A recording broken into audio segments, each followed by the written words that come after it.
अस्सलामुअलैकुम, आदाब, नमस्ते, सत श्री अकाल। कैसे हैं आप सब? मैं फिर से हाज़िर हुई हूँ एक और कहानी लेकर, और जिसको मैं आज उर्दू और हिंदी डबिंग में करूँगी आपके सामने पेश। और ये उन नाजरीन, उन सामाईन के लिए है जो कि हिंदी और उर्दू स्पीकिंग हैं। इस कहानी का नाम है the fox and the crane, यानी कि सारस और लोमड़ी। ये कहानी सारस और लोमड़ी के माबैन हुए एक छोटे से वाक़े पर है। प्यारे दोस्तों, शुरू करते हैं इस कहानी को। और ये कहानी है एक लोमड़ी को सारस को दी गई दावत पर, और सारस की तरफ से लोमड़ी को दी गई दावत पर। तो चलें शुरू करते हैं।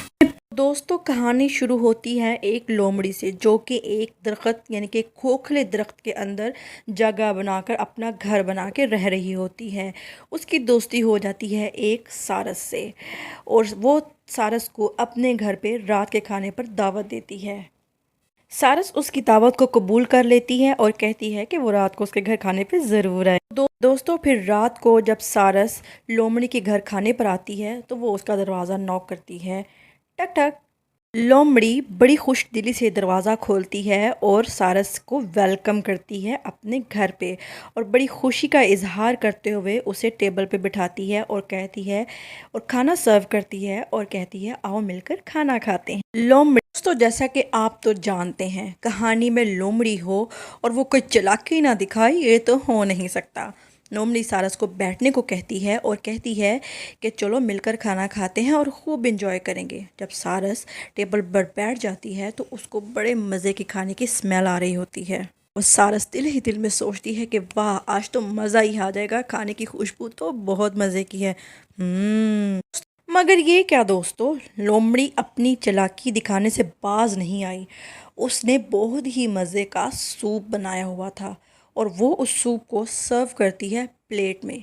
लेकिन दोस्तों, आप तो जानते हैं कि सारस अपनी लंबी चोंच की वजह से प्लेट से सूप को नहीं पी सकती।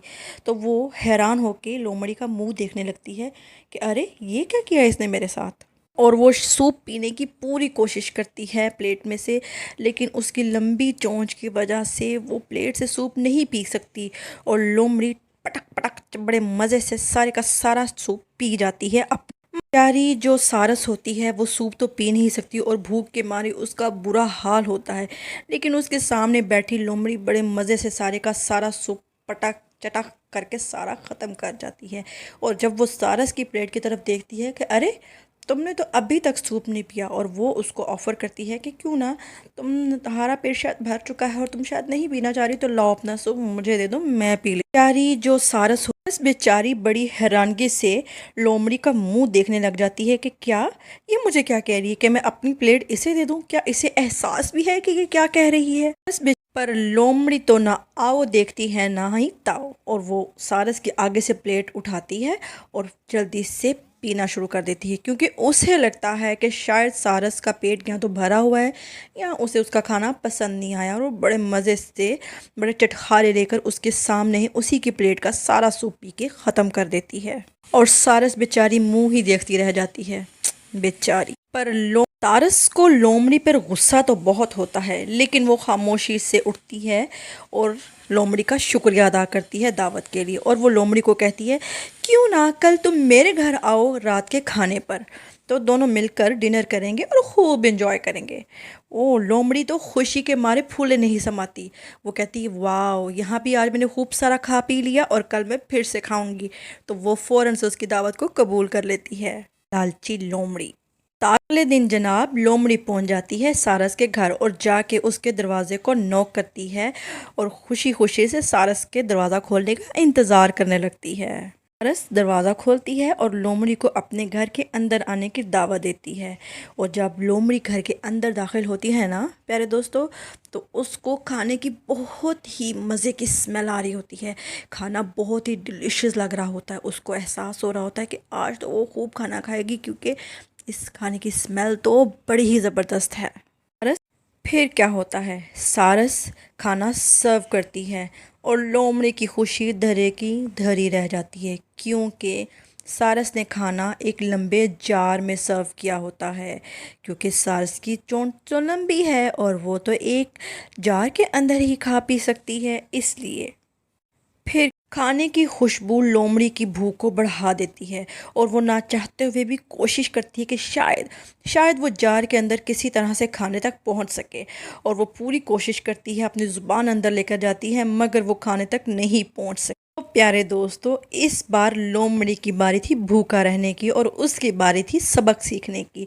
और उसके सामने ही सारस बड़े मज़े से चटखारे लेते हुए सारा खाना चट कर जाती है।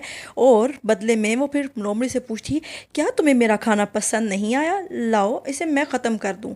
और वो उसका जार लेके उसमें से भी खाना खा जाती है और बेचारी लोमड़ी भूखी रह जाती है। प्यारे दोस्तों, आपने क्या सीखा इस कहानी से, सारस और लोमड़ी की कहानी से? तो मैं आपको बताती हूँ जो मैंने सीखा। ये कि कभी दूसरों के साथ मीन मत हों, कभी भी मतलबी मत बने। आप जैसा चाहते हैं कि दूसरे आपके साथ अच्छा सलूक करें, वैसा ही अच्छा सलूक आप दूसरों के साथ करें। अगर आप चाहते हैं कि दूसरे आपके साथ अच्छे तरीके से पेश आएँ, तो आपको भी दूसरों से अच्छे तरीके से ही पेश आना होगा।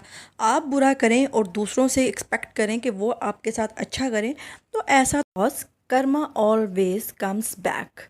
जैसा करोगे वैसा भरोगे। प्यारे दोस्तों, अगर आपको आज की हमारी कहानी पसंद आई हो तो हमारे चैनल को सब्सक्राइब करें, शेयर करें और लाइक करें।